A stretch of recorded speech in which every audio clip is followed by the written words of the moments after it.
সম্মানিত মুসল্লিয়ানে কেরাম, যে আয়াতগুলি আপনাদের সামনে তেলাওয়াত করেছি সূরাতুল বাকারার, এই আয়াতগুলিতে আল্লাহ পাক রব্বুল আলামিন সুদের ভয়াবহতা তুলে ধরেছেন। সুদ নামক যে একটা ভয়ঙ্কর গুনাহে কাবীরা আছে, এই গুনাহের ভয়াবহতা আল্লাহ পাক রব্বুল আলামিন আমাদের সামনে তুলে ধরেছেন। সুদ কাকে বলা হয়? আলী রাদিয়াল্লাহু তাআলা আনহু বলেন, কুল্লু কারদিন জাররা মানফাআতান ফাহুয়া রিবা। যে ঋণ,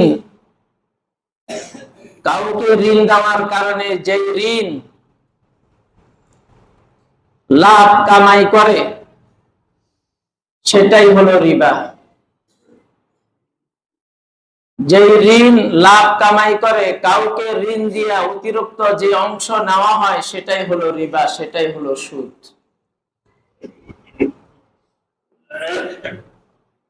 আর আরবদের পরিভাষা অনুসারে তারা বলেন, প্রত্যেক ওই বাড়তি অংশ যেটা আর্থিক বিনিময় ছাড়াই লাভ করা হয়, সেটাই হলো সুদ। ইসলামের মধ্যে সুদের লেনদেনের, এইভাবে ঋণ দিয়ে বাড়তি কোনো কিছু নেওয়ার কোনো অনুমোদন ইসলামে দেওয়া হয়নি।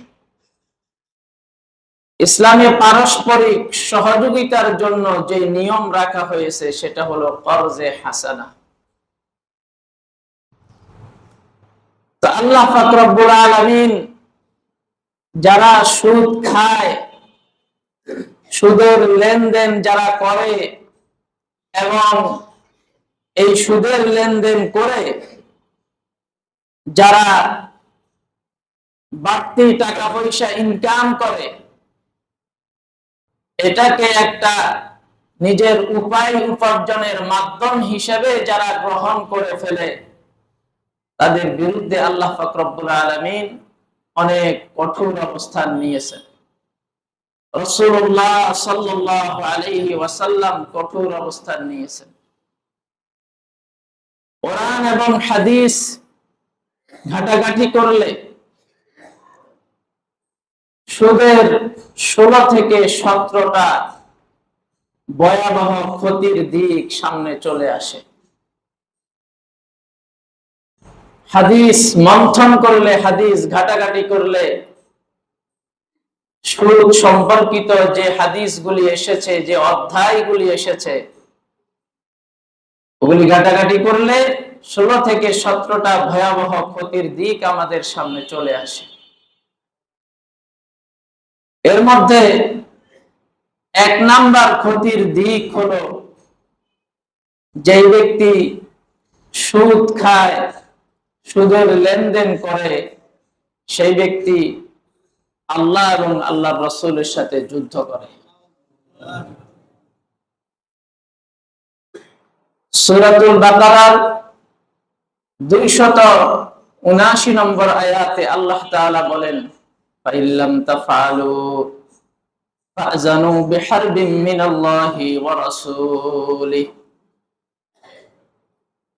যদি তোমরা সুদের এই কারবার থেকে, সুদের এই লেনদেন থেকে যদি তোমরা বিরত না হও, যদি তোমরা এটা থেকে ফিরে না আসবে, এরকম যদি তোমাদের সিদ্ধান্ত হয়, ফাযানু বিহারবিন মিনাল্লাহি ওয়া রাসূলিহি, তাহলে তোমরা আল্লাহ আল্লাহর রাসূলের পক্ষ থেকে যুদ্ধের ঘোষণা শুনে নাও।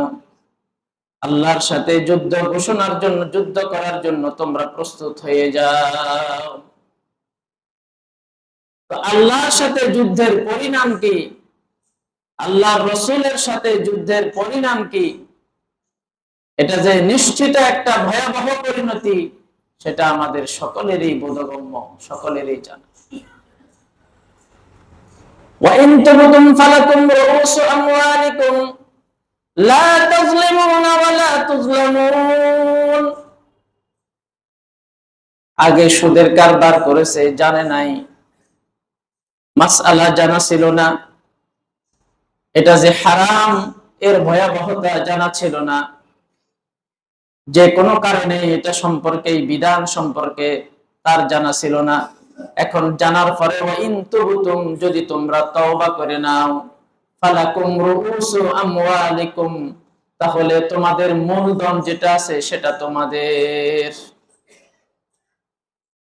আর যে বাড়তি অংশ চাপিয়ে দিয়েছো, মূলধনের পাশাপাশি যে বাড়তি অংশ দিতে হবে বলে শর্ত করেছিলে, ওইটা আর নিতে পারবে না, মূলধনটা নিয়ে নিবে, মূলধন তো তোমাদের। লা তাজলিমুনা ওয়ালা তুজলামুন, তোমরা কাউকে জুলুম করবে না আর তোমাদেরকেও জুলুম করা হবে না। তো সুদের এক নাম্বার ভয়াবহতা হলো যে সুদের লেনদেন করে সেই ব্যক্তি আল্লাহ আল্লাহ রাসূলের সাথে যুদ্ধ ঘোষণা করে। আর ইবনে আব্বাস রাদিয়াল্লাহু তাআলা আনহু قال, হযরত ইবনে আব্বাস বলেন, ইউকালু ইয়াউমাল কিয়ামাতি লিআকিলির রিবা, যেই ব্যক্তি সুদ খায় কিয়ামতের দিন তাকে বলা হবে খুসিলাহাকা লিল হারবি, যুদ্ধের জন্য তুমি তোমার অস্ত্র ধারণ করো। কিয়ামতের দিন তাকে কথা বলা হবে যে তুমি যুদ্ধ করার জন্য তুমি রেডি হও।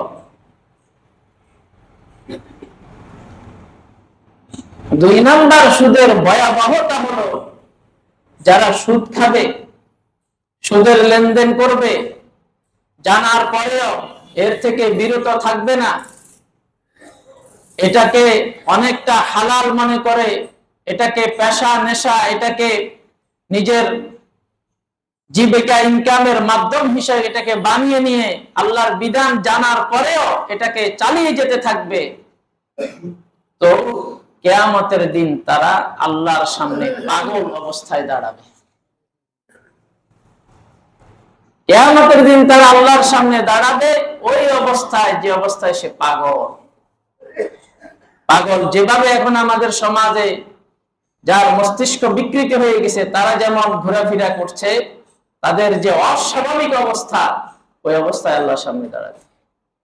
আল্লাহ তাআলা বলেন সূরা বাকারার ৭৫ নম্বর আয়াতে, আল্লাযীনা ইয়াকুলুনার রিবা, যারা সুদ খায়, যারা সুদের লেনদেন করে, যারা সুদ খায়, লা ইয়াকুমুনা ইল্লা কামা ইয়াকুমুল্লাযী ইয়াতাখাব্বাতুহুশ শাইতানু মিনাল মাস, কিয়ামতের দিন তারা কবর থেকে ওই অবস্থায় উঠবে যেমন কোন ব্যক্তিকে শয়তান স্পর্শ করে পাগল বানিয়ে দিয়েছে। কোন ব্যক্তিকে শয়তান স্পর্শ করে পাগল বানিয়ে দিলে যে অবস্থা, ওই অবস্থায় সে আল্লাহর সামনে দাঁড়াবে। কেন এই পরিণতি তার হবে? কেন পাগল অবস্থায় সে উঠবে? যালিকা বিআন্নাহুম ক্বালু ইন্নামাল বাইউ মিসলুর রিবা, তার এই পরিণতি এই জন্য হবে, সে বলেছে অসুবিধা কি, সুদ তো হলো ব্যবসার মতো। সুদকে সে ব্যবসা মনে করেছে, এটাকে সে ব্যবসার মতো মনে করেছে। ব্যবসা করলে যেমন লাভ আসে, তো সে মনে করেছে যে আমি টাকা দিয়ে ব্যবসা করব, লাভ আসবে, অসুবিধা কি, এই জন্য সে পাগল অবস্থায় উঠবে। আহাল্লাল্লাহুল বাই'a ওয়া হাররামার রিবা, আল্লাহ ক্রয় বিক্রয় ব্যবসাকে হালাল করেছেন আর সুদকে হারাম করেছেন। ফামান জাআহু মাউইযাতুম মির রাব্বিহি ফান্তাহা ফালাহু মা সালাফা ওয়া আমরুহু ইলাল্লাহ। ফামান জাআহু মাউইযাতুম মির রাব্বিহি, যেই ব্যক্তির কাছে আল্লাহর পক্ষ থেকে উপদেশ বাণী এসেছে যে সুদ হারাম, সুদের লেনদেন করা মানে আল্লাহর সাথে যুদ্ধ ঘোষণা করা, আল্লাহর পক্ষ থেকে সতর্ক বাণী যার কাছে এসেছে, আসার পরে ফান্তাহা, অতঃপর বিরত থেকেছে, জানার পরে আল্লাহকে ভয় করে বিরত থেকেছে, ফালাহু মা সালাফ, তাহলে অতীতে যা কিছু হয়ে গেছে এগুলি সব মাফ। তওবা করে ফিরে আসলে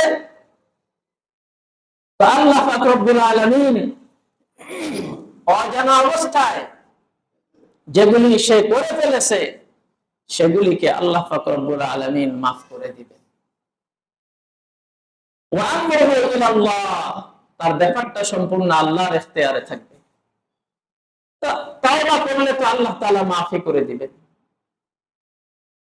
ওমান আদা ফাউলাইকা আসহাবুন নার, এই জানার পরেও এটা এটা আল্লাহর সাথে যুদ্ধ ঘোষণার শামিল।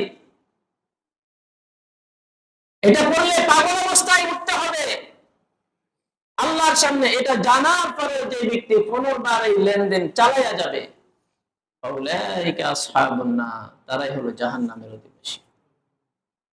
হুম ফিহা খালিদুন, তারা সেখানে চিরকাল থাকবে। সুদের 3 নাম্বার ভয়াবহতা হলো সুদ যারা খায় তারা কিয়ামতের ময়দানে শ্বাসরোধ অবস্থায় উঠবে।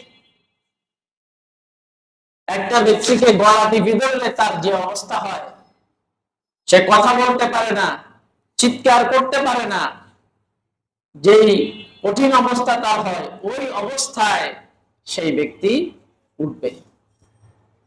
রাসূলুল্লাহ সাল্লাল্লাহু আলাইহি ওয়াসাল্লাম আকিলুর রিবা ইউবাসু ইয়াউমাল কিয়ামাতি মাজনুনান ইউখনাকু, যেই ব্যক্তি সুদ খায় সেই ব্যক্তি কিয়ামতের ময়দানে ওই অবস্থায় উঠবে যে অবস্থায় তাকে শ্বাসরুদ্ধ করে রাখা হয়েছে, এবং পাগল অবস্থা, মাজনুন অবস্থা, অস্বাভাবিক অবস্থায় সে আল্লাহর সামনে দাঁড়াবে। সুদ খেলে মানুষ হালাল ভাবে জীবিকা অর্জন করা থেকে বঞ্চিত হয়ে যায়। আল্লাহ পাক রব্বুল আলামিন মানুষের জন্য হালাল পন্থা রেখেছেন। কেউ যদি সুদি কারবারে জড়িয়ে পড়ে, আল্লাহ তার জন্য যে উত্তম রিজিক হালাল যেটা ব্যবস্থা করেছেন সে ওটা থেকে বঞ্চিত হয়ে যায়। ওইটা থেকে আল্লাহ পাক রব্বুল আলামিন তাকে বঞ্চিত করে দেন। আল্লাহ বলেন, ফাবিযুলমিন মিনাল্লাযীনা হাদু হাররামনা আলাইহিম তাইয়্যিবাত উহিল্লাত লাহুম ওয়া বিসাদদিহিম আন সাবিলিল্লাহি কাসীর। যারা ইহুদিদের জুলুমের কারণে আল্লাহ বলেন আমি তাদের উপরে যে উত্তম খাবারগুলি আমি হালাল করেছি এগুলি আমি তাদের উপরে হারাম করে দিলাম। কেন বললাম এটা? যে তারা সুদী কারবারে তারা জড়িয়ে পড়েছে, সুদী কারবারে তারা ইচ্ছাকৃতভাবে লেনদেন করা শুরু করেছে। এই জন্য হালাল যেগুলি আছে উত্তম খাবার, ওগুলো আমি তাদের জন্য হারাম করে দিলাম। এই জন্য যারা সুদের লেনদেন ইচ্ছাকৃতভাবে করবে এবং এটাতে জড়িয়ে যাবে, তো তারা হালাল ভাবে জীবিকা নির্বাহ করা, হালাল ইনকাম করা, হালাল খাবার খাওয়া থেকে তারা বঞ্চিত হয়ে যায়। আল্লাহ পাক রব্বুল আলামিন আমাদের সকলকে হেফাজত করে।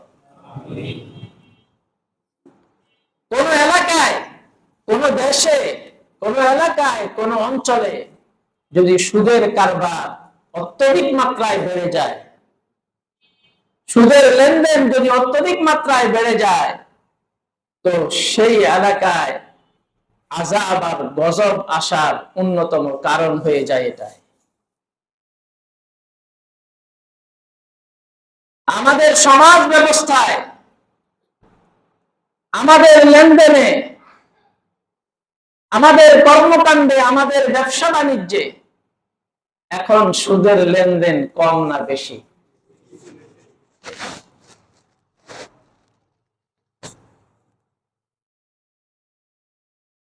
গতকাল ছিল বৃহস্পতিবার, ফজরের পরে তো আমরা নামাজ পড়ে যাই, নামাজায় বসে আছি, মুসল্লিয়ানে কেরাম বসে বসে তাসবিহ পাঠ করতেছি, তখন 6টা মনে হয় 15, তখনও তো একবার হয়ে গেল।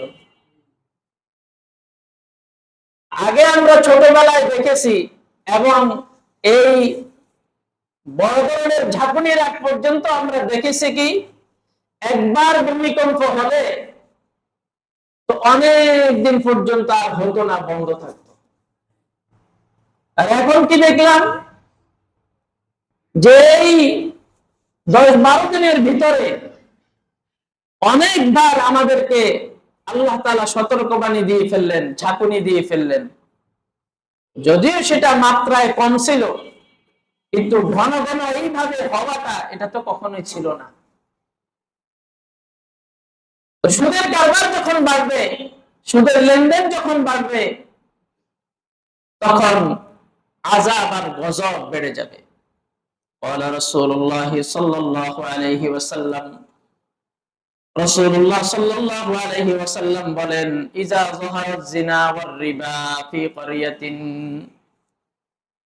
কোন এলাকার মধ্যে, কোন দেশের মধ্যে যখন সুদের লেনদেন প্রকাশ পাবে, অত্যধিক মাত্রায় বেড়ে যাবে, জিনা ব্যভিচার বেড়ে যাবে, তো ফাকাদ আহাল্লু বিআনফুসিহিম আযাবাল্লাহ, এই সুদের কারণে, এই জিনা ব্যভিচার বেড়ে যাওয়ার কারণে তারা তাদের নিজেদের জন্য আল্লাহর আযাবকে দ্রুত টেনে নিয়ে আসবে। জিনা ব্যভিচার, আর তার সাথে আরেকটা নতুন করে যুক্ত হয়েছে সমকামিতা। নাউযুবিল্লাহ বলেন। এই 1 বছরের রিপোর্ট, ডিসেম্বর 31শে ডিসেম্বরের পরে তো একটা বছরের সব খতিয়ান দেওয়া হবে, মিডিয়ার লোকেরা দিবে। 1 বছরের রিপোর্ট, সমকামিতা বাংলাদেশে 30%।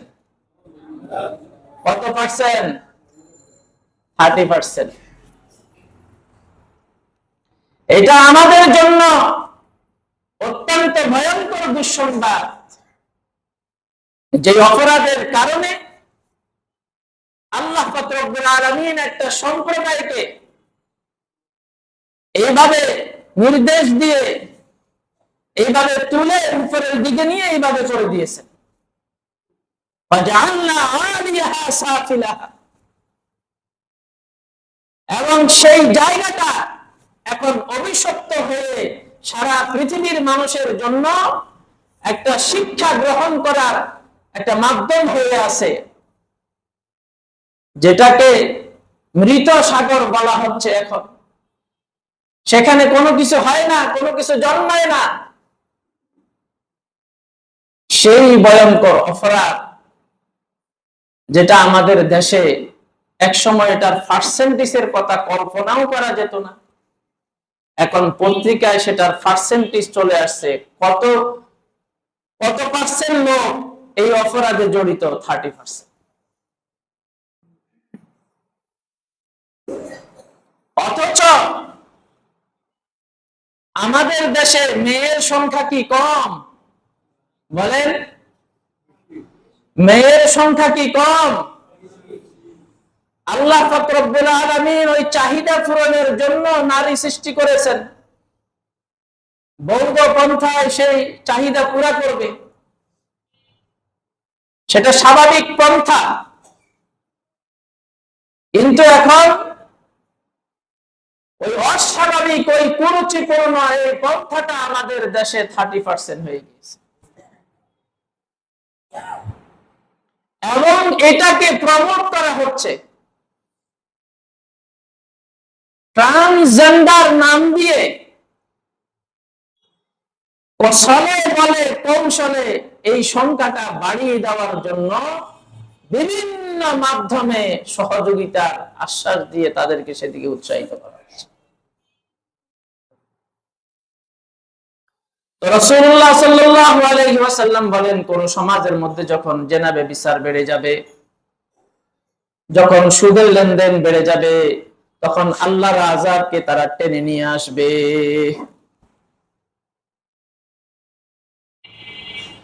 সুদের কারবার করলে দুর্ভিক্ষ দেখা দেয়। দুর্ভিক্ষের অনেক অর্থ আছে। এটাও একটা দুর্ভিক্ষ, যে আমাদের জীবনের সবকিছু থেকে বরকত উঠে যাওয়া। কত সুন্দর ফ্ল্যাট, ব্যাংক থেকে লোন নিয়ে আপনি ফ্ল্যাট কিনেছেন, অনেক সুন্দর ফ্ল্যাট,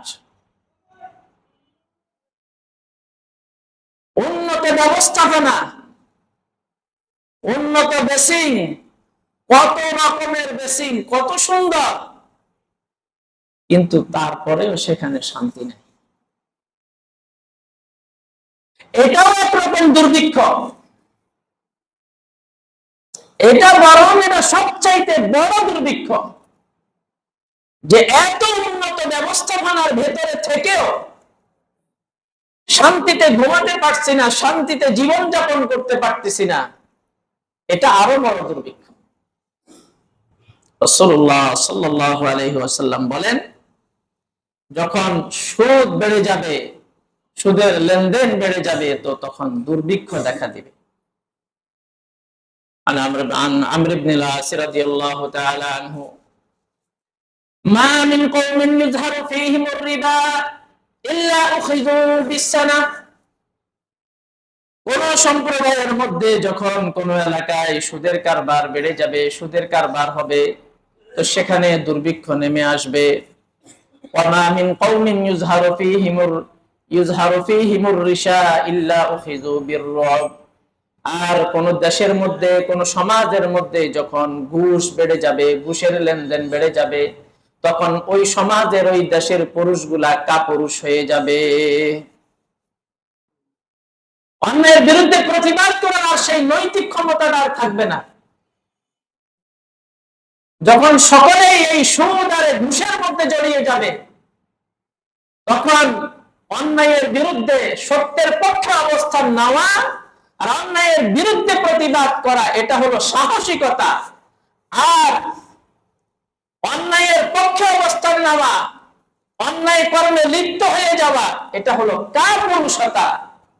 তো যখন সুদ ঘুষ বেড়ে যাবে, পুরুষরা কাপুরুষ হয়ে যাবে এবং দুর্ভিক্ষ দেখা দিবে। এই জন্য তো আমাদের জীবনে বরকত কম, সুখের সামগ্রী কিন্তু আমাদের কাছে কম নাই। আমাদের ঘরগুলোতে যেই পরিমাণ সুযোগ সুবিধার উপকরণ সামগ্রী রয়েছে, সুখের সামগ্রী রয়েছে, এখন তো মা বোনদের কাপড় চোপড় পর্যন্ত আর ধুতে হয় না, টিপ দিলেই কাজ শেষ। এরপরেও কিন্তু আজ থেকে 30 বছর আগে যেই মানসিক শান্তি, আন্তরিক যে শান্তি ছিল, সেটা কিন্তু এখন আর না। এই কারণ এগুলি, যেগুলোর কারণে আমরা বরকত থেকে বঞ্চিত হচ্ছি। যারা সুদ খায়, যারা সুদ খাবে, এটার ভিতরে যারা লেগে থাকবে, আল্লাহর বাণী, আল্লাহর নির্দেশ, আল্লাহর নিষেধাজ্ঞা জানার পরেও বিরত হবে না, তওবা করে ফিরে আসতে পারবে না, ওই অবস্থায় মারা যাবে, তো কিয়ামতের ময়দানে তাদের পেটগুলো হবে বিশাল বিশাল ঘরের মতো। قال رسول الله صلى الله عليه وسلم أتيت ليلة أسري بي على قوم بطونهم كالبيوت। রাসূলুল্লাহ সাল্লাল্লাহু আলাইহি ওয়াসাল্লাম বলেন, মেরাজের রাতে আমাকে এমন একদল মানুষের পাশ দিয়ে, এমন একদল মানুষের কাছে নিয়ে যাওয়া হলো, যাদের পেটগুলো বিশাল বিশাল ঘরের মতো, এবং ফিহাল হাইয়াত, ঘর, এই পেটের ভিতরে সাপে ভর্তি।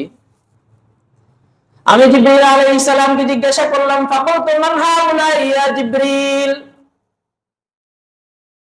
আমি বললাম এরা কারা হে জিবরিল?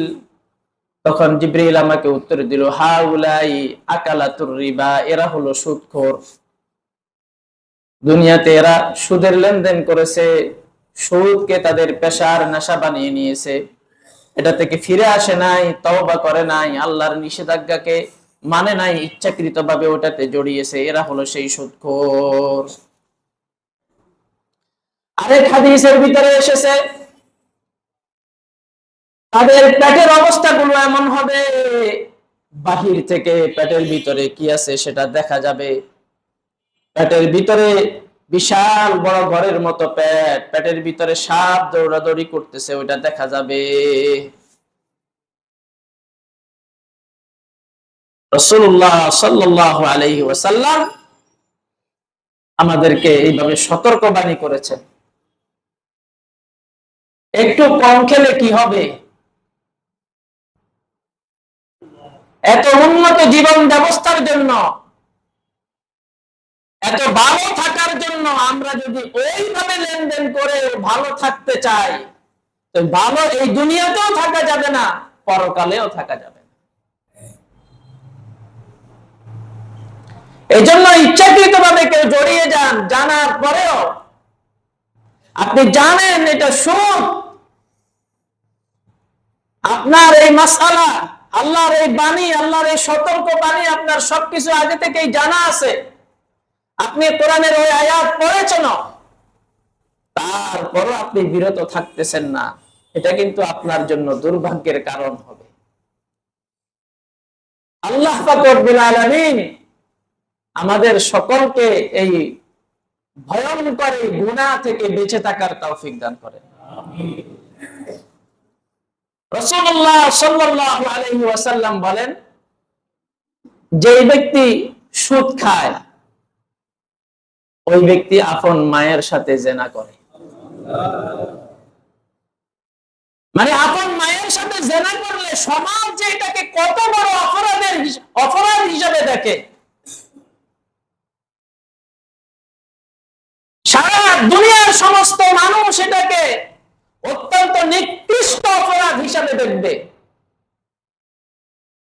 তো তেমনি ভাবে সুদ খাওয়া, সুদের লেনদেনের ভিতরে জড়িয়ে পড়া, ইচ্ছাকৃত ভাবে জানার পরেও বিরত না হওয়া, এটা ওই রকমই গুনাহ। ক্বালা রাসূলুল্লাহ সাল্লাল্লাহু আলাইহি ওয়াসাল্লাম, আল্লাহর নবী বলেন, আর রিবা সাবউনা হুবান আইসারুহা আইয়ানকিহার রাজুলু উম্মাহু।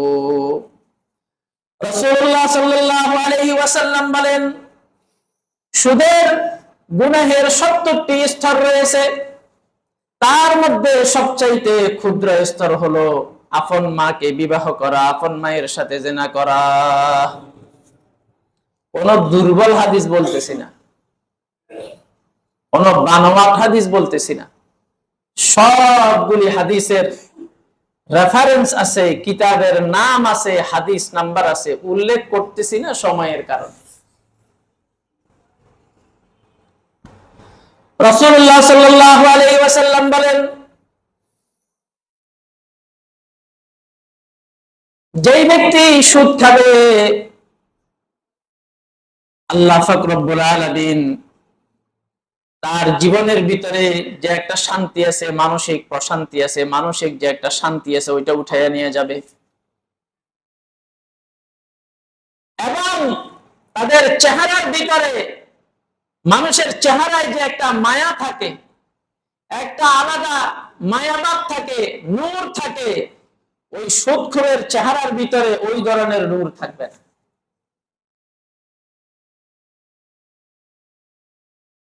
যেই সন্তানদেরকে খাওয়ানোর জন্য এই অপরাধের সাথে আমরা জড়িয়ে যাচ্ছি, সন্তানের জন্য ফ্ল্যাট কেনার জন্য, মেয়ের জন্য ফ্ল্যাট কেনার জন্য, বড় ছেলের জন্য, ছোট ছেলের জন্য, এই লেনদেন করে আমরা এগুলিকে অর্জন করতেছি। ওরা তো কিয়ামতের ময়দানে যখন আল্লাহ ধরবে, তখন আপনার পক্ষে সাফাই গাইবে না, তখন দোষ সম্পূর্ণভাবে আপনার কাঁধেই চাপাইয়া দিবে।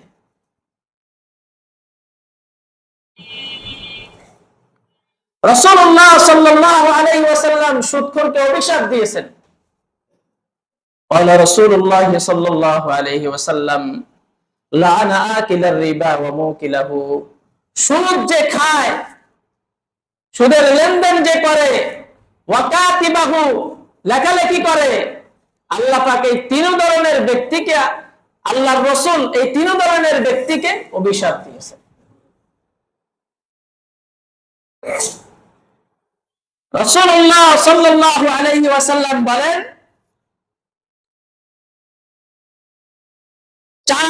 চার ধরনের ব্যক্তিকে জান্নাত না দেওয়া, জাহান্নামে দেওয়া এটা আল্লাহর হক। قال رسول الله صلى الله عليه وسلم রাসূলুল্লাহ সাল্লাল্লাহু আলাইহি ওয়াসাল্লাম বলেন, আরবাউন হাক্কুন আলাল্লাহ আন ইউদখিলাহুমুল জান্নাহ। চার ধরনের ব্যক্তিকে আল্লাহ পাক রব্বুল আলামিন জান্নাতে প্রবেশ করাবেন না এবং জান্নাতের সুখ তাদেরকে আস্বাদন করাবেন না। তার মধ্যে এক নাম্বার হলো মুদমিনুল খমর, মদ পানকারী। যে মদ পান করে, মদ পান করার অভ্যাসে পরিণত হয়ে গেছে মদ পান করা, তওবা করে যদি ফিরে না আসে, ওই অবস্থায় যদি মারা যায়, ওই ব্যক্তিকে আল্লাহ তাআলা জান্নাতে প্রবেশ করাবেন না। দুই নম্বর ওয়া আকিলুর রিবা, যে ব্যক্তি সুদ খায়, তওবা করে যদি ফিরে না আসে,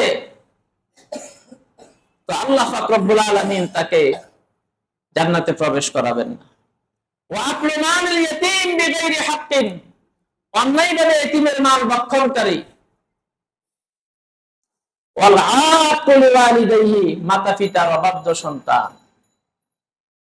যেই সন্তান সারা জীবন মা বাবার অবাধ্যতা করেছে, মা বাবার কথা শুনে নাই, মা বাবাকে কষ্ট দিয়েছে, জীবনের যে কোনো সময় ভুল বুঝতে পেরে ফিরেও আসে নাই, মা বাপ থেকে মাপ নিতে পারে নাই, তা আল্লাহ পাক রব্বুল আলামিন, রাসূলুল্লাহ বলতেছেন এটা আল্লাহর হক যে ওই সন্তানকে আল্লাহ পাক রব্বুল আলামিন জান্নাতে প্রবেশ করাবেন না।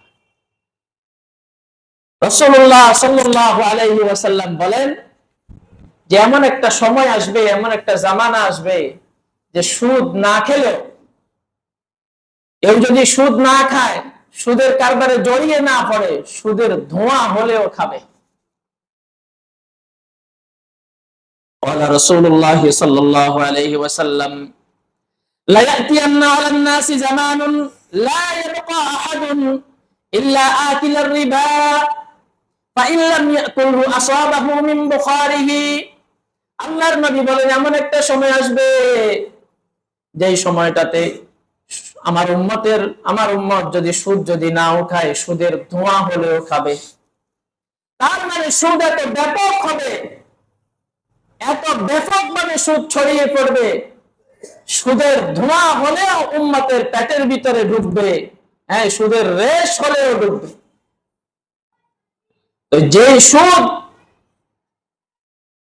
খাওয়ার কারণে, যে সুদে জড়িয়ে যাওয়ার কারণে সবচাইতে বড় যেটা ভয়ঙ্কর, যে আল্লাহ রাসূলের বিরুদ্ধে যুদ্ধ ঘোষণা করা হয়ে যায়, এমন একটা কর্ম থেকে অবশ্যই অবশ্যই আমাদেরকে বিরত থাকার জন্য চিন্তা করতে হবে। জড়িয়ে গেলে সেখান থেকে তওবা করে ফিরে আসার চিন্তা করতে হবে। আপনার মাযিরাত, আপনার অপারগতা আল্লাহর সামনে প্রকাশ করে তওবা করে আপনাকে ফিরে আসতে হবে। যদি ফিরে না আসেন, আল্লাহর সামনে পাগল অবস্থায় উঠবেন, আল্লাহর সামনে শ্বাসরোধ অবস্থায় উঠবেন। এই জন্য দরকার হলে আমরা কম খাই, আমরা এত সাজসজ্জা, এত উন্নত ফ্ল্যাট বাড়ি সুদের টাকা দিয়ে আমাদের করার দরকার নাই। আর যদি হালাল টাকায় আপনার সম্ভব হয় আপনি করেন, অসুবিধা তো নাই। কিন্তু ওই লোন নিয়ে ফ্ল্যাট কিনবেন, 10 বছর 15 বছর ধরে ওই সুদে ওই লোন শোধ করতে থাকবেন, দিতে থাকবেন, এই অপরাধে আমরা ইচ্ছাকৃত কেন জড়াবো? আল্লাহ যে অবস্থায় আমাকে রেখেছেন, যে অবস্থায় থাকার তৌফিক দিয়েছেন, ওই অবস্থায় আমি আমার থাকার জন্য ইনকাম করব, হালাল অবস্থায় জিন্দেগি যাপনের জন্য চেষ্টা করব। এই ভয়ঙ্কর অপরাধ থেকে আল্লাহ আমাদের সকলকে হেফাজত করেন। আমাদের সন্তানদেরকে হারাম খাওয়াইয়া কোনো লাভ নাই। হারাম যদি সন্তানকে খাওয়ান, তো এর পরিণাম হলো আপনার এই সন্তান আপনার অবাধ্য হবে, আপনার এই সন্তান আপনাকে বৃদ্ধাশ্রমে দিবে, আপনার জীবনের শেষ বয়সে এই সন্তান আপনার সাথে এমন আচরণ করবে যে আপনি কল্পনাও করতে পারবেন না। আল্লাহ পাক রব্বুল আলামিন আমাদের জন্য হালাল রেখেছেন। হালালটা হলো আমাদের জন্য উত্তম খাবার, হালাল হলো উত্তম ব্যবস্থা, আর হারাম হলো অভিশপ্ত ব্যবস্থা। এটা থেকে আমরা সকলে বিরত থাকি। আমরা কেউ এটাতে জড়িয়ে যাওয়ার জন্য চেষ্টা না করি। কোন একটা লেনদেন করতেই আলেম ওলামাদেরকে জিজ্ঞাসা করি। বিশেষ করে ব্যাংকিং যে সমস্ত লেনদেন আছে, অর্থনৈতিক ঋণ বিভিন্ন রকমের, এগুলি করার আগে আলেম ওলামাদেরকে জিজ্ঞাসা করি, যারা অভিজ্ঞ তাদেরকে জিজ্ঞাসা করি যে আমি এই লেনদেনটা করতে চাচ্ছি, এটা আমার জন্য কতটুকু হালাল হবে। এটা আপনার উপর ফরজ। নামাজ যেমন ফরজ, হালাল খাওয়াও ফরজ, হালাল অর্জন করা ফরজ, হালাল জীবিকার জন্য চেষ্টা করা ফরজ। আল্লাহ পাক রব্বুল আলামিন আমাদের সকলকে সুদের অভিশাপ থেকে হেফাজত করেন। আমিন। ওয়া আখির দাওয়ানা আলহামদুলিল্লাহি রাব্বিল